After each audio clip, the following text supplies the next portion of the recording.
Hoy vamos a meternos de lleno en una historia marcada a fuego. Hablamos de traición, de una transformación, terrible es quedarse corto, y de cómo se crea una sociedad desde el caos más absoluto. Vamos a conocer el complejo y sí trágico legado de las Kandharis.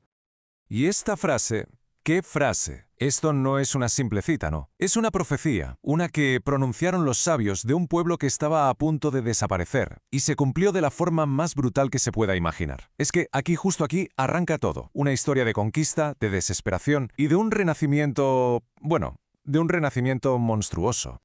A ver, para entender bien a las Kandharis es clave que viajemos un poco hacia atrás. Tenemos que saber quiénes eran antes de todo el desastre. Y antes eran los licelitas. Pensemos en un pueblo tranquilo, ¿vale? Artistas, agricultores, gente que había levantado una ciudad que era, de verdad, casi una utopía. Es que imaginemos por un momento una civilización en armonía total. Construían con granito, con piedra volcánica, pero es que no eran solo constructores, eran artistas. Hacían del mármol una obra de arte. Sus campos rebosaban de higos, granadas, no solo les daban de comer, eran un símbolo de su prosperidad. Y lo más importante, todo, absolutamente todo, desde su gobierno, que era un consejo de sabios ancianos, reflejaba un equilibrio brutal. Una sociedad guiada por la sabiduría, no por la fuerza. Un mundo casi perfecto. Pero claro, la paz rara vez dura para siempre, ¿verdad? Y al otro lado del río, acechando, estaban los fábrigos. Un imperio. Y no un imperio cualquiera, no. Uno en plena expansión. Lo que empezó como algo inocente, un simple comercio, poco a poco se fue convirtiendo en una sombra, una amenaza que estaba a punto de devorarlo todo. Y es que, ojo, fíjense en la crueldad metódica de todo esto. No fue una guerra de repente. No, fue mucho más sutil. Una infiltración. Primero el comercio. Luego la invitación envenenada para unirse al imperio que los sabios rechazaron porque vieron la ruina en sus ojos. Y cuando la diplomacia no funcionó, llegó la traición. De la noche a la mañana, asesinaron a los líderes, tomaron la ciudad. Se acabó. El cambio es brutal. Pasaron de ser una sociedad utópica, de ser artistas dueños de su destino, a ser vasallos, esclavos, en su propia tierra. De repente su vida era trabajar hasta la extenuación en las minas, sacando una piedra extrañísima para sus nuevos amos, la fosa úrica. Y lo más terrible es que no tenían ni idea de que ese mineral era un presagio de la transformación monstruosa que se les venía encima. El espíritu de Calestia simplemente fue aplastado. Claro, llegados a este punto, sometidos, humillados, la desesperación era total. Habían llegado a un punto de no retorno. Y tomaron una decisión. Una de esas que lo cambian todo. Una que en teoría les iba a dar la libertad. Y sí, se la dio, pero a un precio que nadie, absolutamente nadie, podía haber imaginado. Un precio que iba a borrar para siempre lo que una vez fueron. Y aquí es donde la tragedia explota. Se rebelan, sí.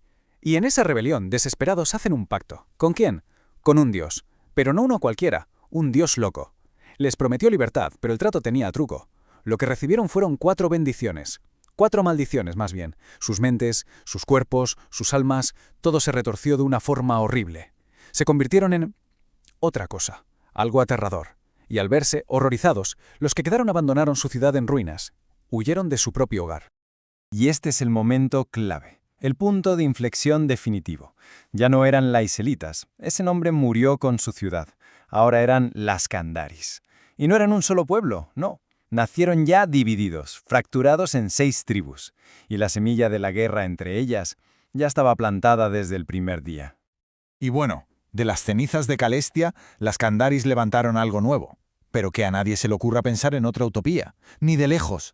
Lo que crearon fue una sociedad brutal, superjerárquica, muy pragmática.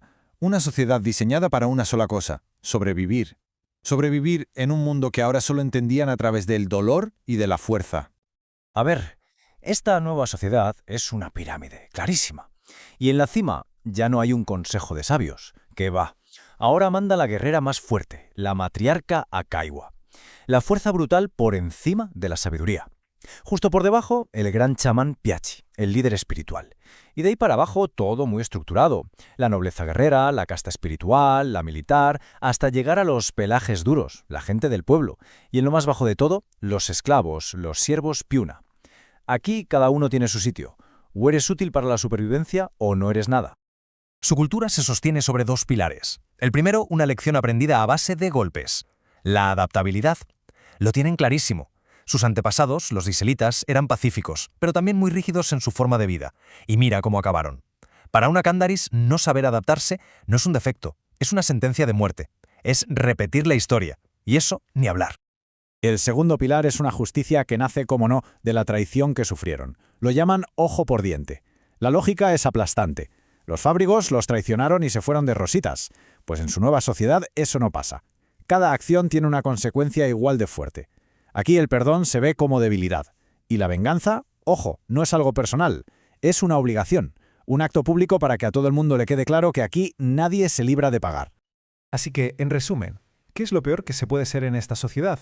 Pues un vago, alguien que no se adapta o un cobarde. Si no aportas, te expulsan. Si eres rígido, no sirves. Y si alguien te la hace y no te la devuelves, eres un débil. Es una cultura de supervivencia llevada al extremo. Y claro, esta forma de ver el mundo se mete en todo, sobre todo en su espiritualidad. Claro, la pregunta es, ¿cómo es la vida espiritual de un pueblo que nace del caos? Pues desde luego no es un remanso de paz, es un reflejo exacto de su mundo, violento y duro. Para ellos, los rituales no son una opción, son el manual de instrucciones para vivir en un mundo gobernado por la fuerza y el miedo. La mayoría adora a Sansari, que es la diosa de la caza, la naturaleza, la vida. Buscan su protección. Pero, ¿y el otro? La sombra de Sabú, el dios loco que los maldijo, siempre está ahí. Le temen, le odian, pero, y aquí está el giro, algunos, en secreto, le rinden culto. ¿Por qué? Porque buscan el poder que viene de esa locura. Y esto se ve hasta en el trabajo. En la sociedad Candaris, el peligro es una profesión, literalmente. Fíjense, los trabajos más importantes, los de alto riesgo, son ser saqueador, chamán o cazador. Ellos son la columna vertebral de la tribu, son una necesidad. La supervivencia de todos depende de la gente que está dispuesta a jugársela cada día.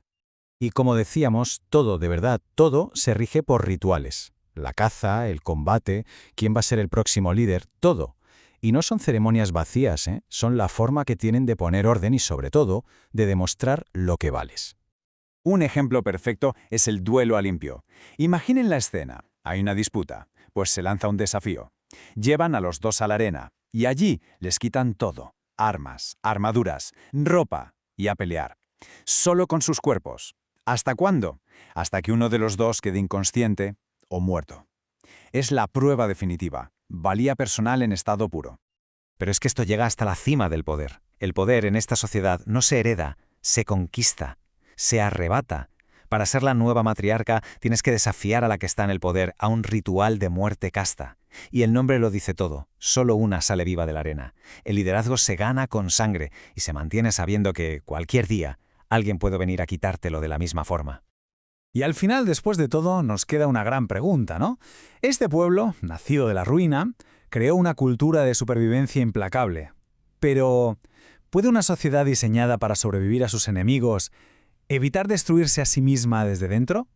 ¿Es posible que algún día encuentren la unidad o están condenadas a consumirse en su propia guerra? Una pregunta que de momento queda en el aire.